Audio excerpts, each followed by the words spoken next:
Senior সাংবাদিক জনাব বিভুরঞ্জন সরকারের মৃত্যু নিয়ে অনেক কথা আছে। এই মৃত্যুটাকে মোটামুটি আত্মহত্যা হিসেবে আমরা নিশ্চিতভাবে বলতে পারি।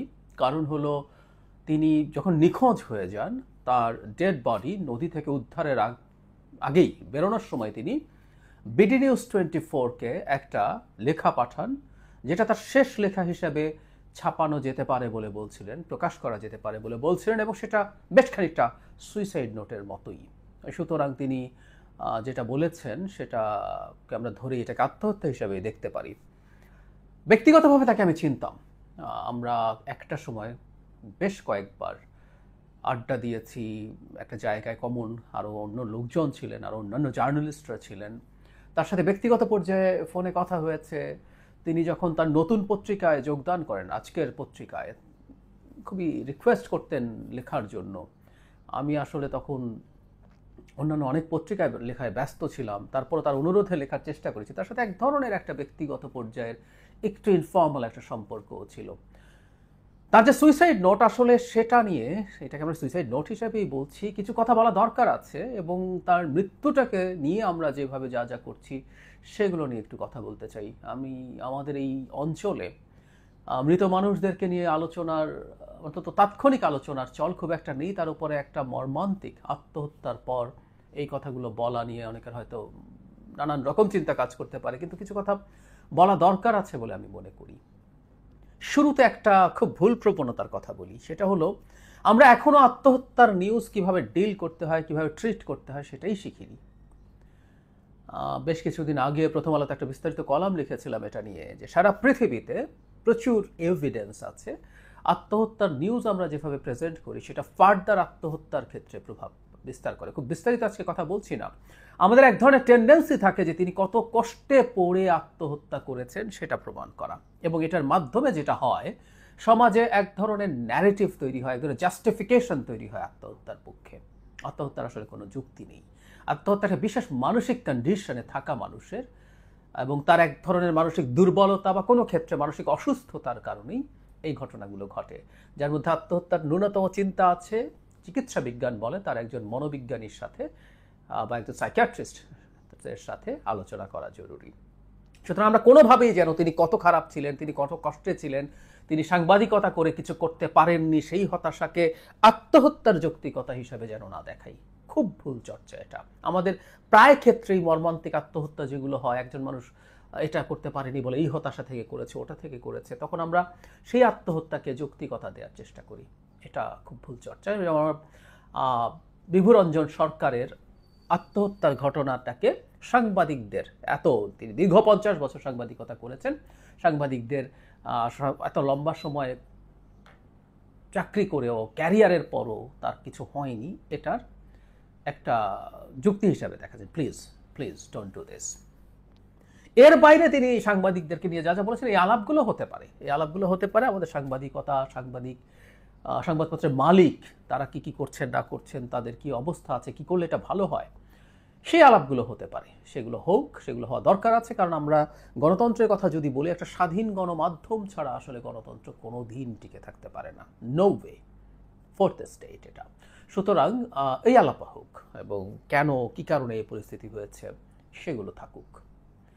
এবার যে কয়েকটা জিনিস তার আসলে আমার মূল আলোচনা, সেগুলোতে একটু ঢুকতে চাই। তিনি কয়েকটা জায়গায় আসলে তার এই স্ট্যাটাসটার মধ্যে একটা ব্যাপার আছে যেটাকে তিনি এমনভাবে লিখেছেন যেটা আমার কাছে একেবারে অপ্রয়োজনীয় মনে হয়েছে, এবং ওই জায়গাটাকে নিয়ে আওয়ামীপন্থী লোকজন এটাকেও তার মৃত্যুর সাথে রিলেট করছে। তার চাকরির হতাশা, আসলে আমরা যদি পুরো লেখাটা পড়ি, ওরা জাস্ট ফিনান্সিয়াল হতাশা। আমরা যারা তাকে ব্যক্তিগতভাবে চিনি তারা জানি তিনি আগেও একবার নিখোঁজ হয়ে গিয়েছিলেন, এবং তার ফেসবুক যারা ফলো করেন তারা জানেন তিনি রীতিমতো ফেসবুকে স্ট্যাটাস দিয়েছিলেন সেটা নিয়ে। তার ব্যক্তিগত এই ফিনান্সিয়াল কারণে হতাশার কথা আমরা জানি, খুব ভালোভাবে জানি, এখানে লিখেছেন, এবং অকপটে অনেকটা সৎভাবেই তিনি তার আওয়ামী লীগের কাছ থেকে বেনিফিট পাওয়ার চেষ্টা করেও ব্যর্থ হওয়ার কথা লিখেছেন তিনি, সেগুলো আমরা এভাবেই জানি। সুতরাং এটাই প্রধান কারণ, আর বাকি জিনিসগুলো আসলে কিছু না। কিন্তু কোনো একটা অদ্ভুত কারণে তিনি সরকারকে বেশ ব্লেম করলেন একটা জায়গায় এসে, এবং সেখানে তার পলিটিক্যাল যে আইডেন্টিটি, পলিটিক্যাল যে অ্যালাইনমেন্ট সেটাও খুব প্রকটভাবে আমাদের সামনে এসছে। তিনি তার পত্রিকায় কাজ করার ক্ষেত্রে মিডিয়ার উপরে চাপের প্রসঙ্গ এনেছেন। আমি সরকারকে অনেক সমালোচনা করি, কিন্তু মিডিয়ার উপরে সরকারের দিক থেকে সিগনিফিক্যান্ট কোনো চাপ আছে আমি একেবারেই মনে করি না, বরং অন্য সমস্যা আছে। মিডিয়া এখন খানিকটা মবের ভয় করে, এটা আরও ভয়ঙ্কর ক্ষেত্র বিশেষে। আমি কার বিরুদ্ধে বলবো, 10-15-20 জন লোক এসে আমার হাউস ভেঙে চুরে দিয়ে যাবে, এই ঝুঁকি বোধ করেন, এবং এটা খুবই ভ্যালিড একটা ঝুঁকি, টেনশন, কোনো সন্দেহ নাই। কিন্তু মিডিয়া এসব করে, মিডিয়ার উপরে চাপ দেয়, এবং যে লেখাটার উদ্ধৃতি তিনি দিয়েছেন, যেখানে একটা লেখার প্রসঙ্গে বলা হচ্ছে যে পুলিশের গুলি শুধু না, জঙ্গিদের গুলিতেও, মেটিকুলাস প্ল্যান করে জঙ্গিদের গুলিতেও নাকি অনেককে হত্যাকাণ্ডের শিকার হয়েছেন। উনি বলছেন এত অসত্য কি, মানে উনি খুবই কনফিডেন্ট যে এটা সত্য। আমরা বুঝতে পারি নিশ্চয়ই তার পলিটিক্যাল অ্যালাইনমেন্ট। তিনি একেবারে অন্ধভাবে আওয়ামী লীগের সমর্থন করে গেছেন। পাবলিক লেখাগুলো তো আছেই, আমরা দেখেছি যে তার এই মন্তব্যটা আমরা খেয়াল করবো, এটা ভেরি মাচ শেখ হাসিনার মন্তব্য কেউ একজন তার পত্রিকায় লিখেছিল, এবং তিনি সেটা অসত্য না বলে মনে করেন। 1 বছর যাওয়ার মধ্যেই বাংলাদেশে এই আলাপগুলো হয়, and he does subscribe to that.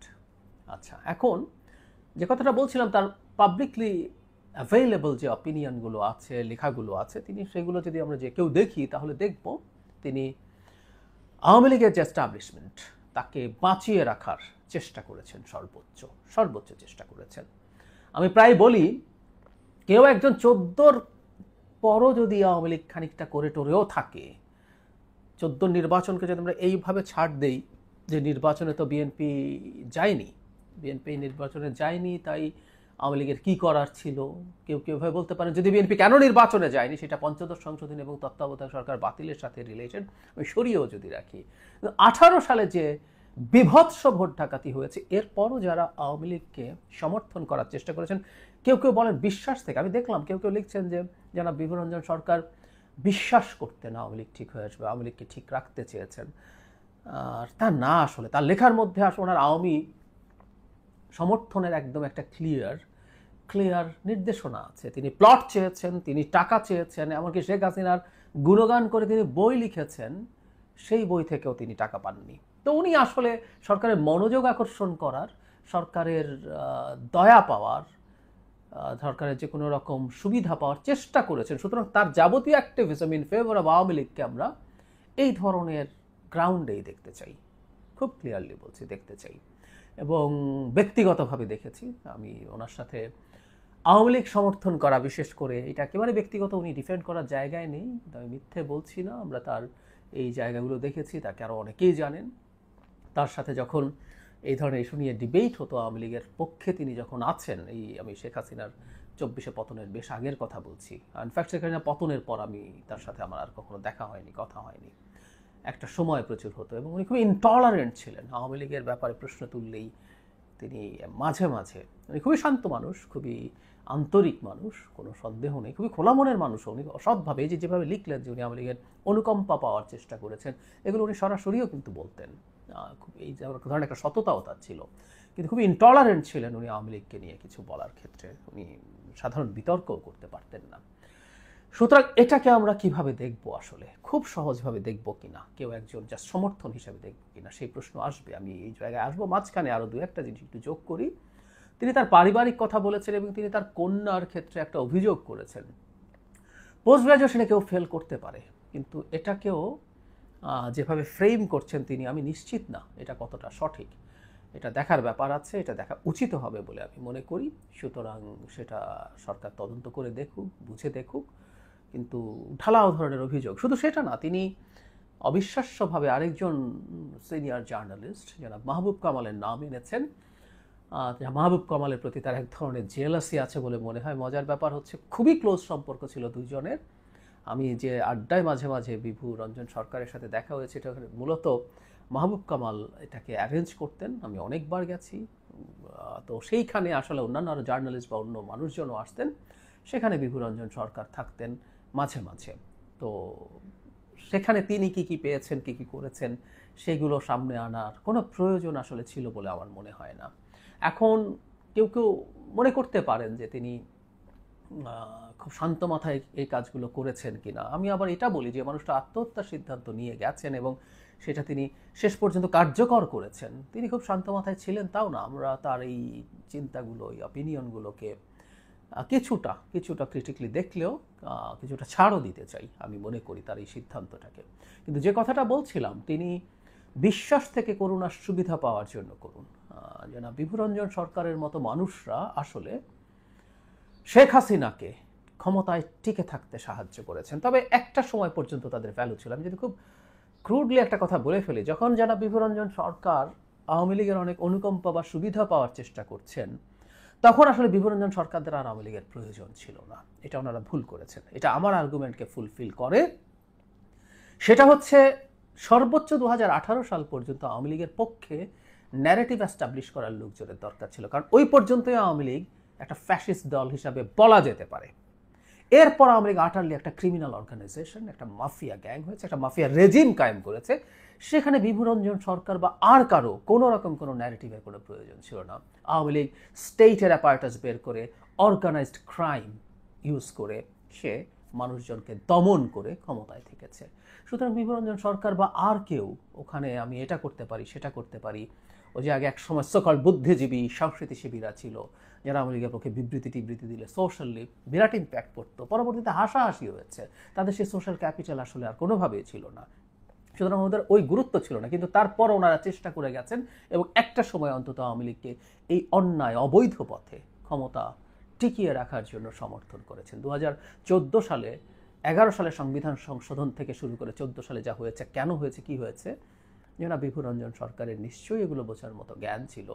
উনি ওনার অবস্থান নিয়েছেন, উনি ওনার বিশ্বাস কদ্দূর ছিল জানি না, অনেকে মনে করেন বিশ্বাস ছিল, কিন্তু ওনার লেখাতেই মানে তো স্পষ্ট তিনি চেষ্টা করেছেন, তিনি পেরে ওঠেন নাই। ব্যাপারগুলো এই রকম, তিনি পেরে ওঠেন নাই, তিনি চেষ্টা করে ফেল করেছেন আওয়ামী লীগের অনুকম্পা পাওয়ার জন্য। তো এটা একটা চমৎকার রিফ্লেকশন আমাদের সোসাইটিতে কি হয়ে থাকে। আর আবার ওই কথাটা বলি, সাংবাদিকতা করে বা অন্য অনেক ক্ষেত্রে জনাব বিভুরঞ্জন সরকারের চেয়ে খারাপ আরও অনেক বেশি খারাপ মানুষ আছে, ফিনান্সিয়ালির কথা বলছি, কিন্তু আত্মহত্যা করতে যায় না। আমরা কোনোভাবেই যেন তার কোনো কিছুকে এটার সাথে যুক্ত না করি। ওনার আত্মহত্যা করা এটা তার একটা মানসিক সমস্যা, তিনি এটা করেছেন। আমি বলছি না তার চাপ ছিল না, তার সংকট ছিল না। একটা মানুষ তার জীবন নিজে শেষ করে দিচ্ছেন, নিশ্চয়ই তিনি চাপ বা সংকট ফিল করছেন, কিন্তু আবারও বলছি এটা তার এই চাপ বা সংকটকে ডিল করার দুর্বলতাজনিত ব্যাপার। প্রত্যেকটা মানুষের তার জীবনে আসা চাপকে হ্যান্ডেল করা শিখতে হয়। তিনি সেটা পেরে ওঠেননি, তিনি সেটার জন্য সুইসাইড করেছেন, আর কোনো কারণ না। বাকি আলাপ আলোচনাগুলো চলুক। আমি সব কিছুর পরও আমি দুঃখ পেয়েছি, মানুষটাকে চিনতাম, ভীষণ রকম দ্বিমতের জায়গা আছে তার সাথে, অভিযোগও ছিল, বেঁচে থাকতে তাকে সামনাসামনি অভিযোগ করেছি। সত্যি কথা যদি বলে ফেলে, ঝগড়াঝাটিও হয়েছে, তিনি রাগ করে একদিন উঠে গেছেন আমার সামনে থেকে, এমন ঘটনাও হয়েছে আমার সাথে কথা বলার প্রসঙ্গে। তারপরও আমি একটা সরল মনের মানুষ ছিলেন। মানে এটা ভেরি ইন্টারেস্টিং, এই যে ওনার যে স্টেটমেন্ট, আমরা অনেকে লুকোছাপা করি, কিন্তু উনি এখানেও দেখুন লিখে গেছে উনি আওয়ামী লীগের অনুকম্পা পেতে চেয়েছেন। এটা অনেকে লেখে না, একটা সহজ সরল মনও ওনার ছিল, এতে কোনো সন্দেহ নেই, আন্তরিকতা ছিল, এগুলো ছিল ব্যক্তিগত পর্যায়ে। তার শান্তি পাক, আমরা এই কামনা করব।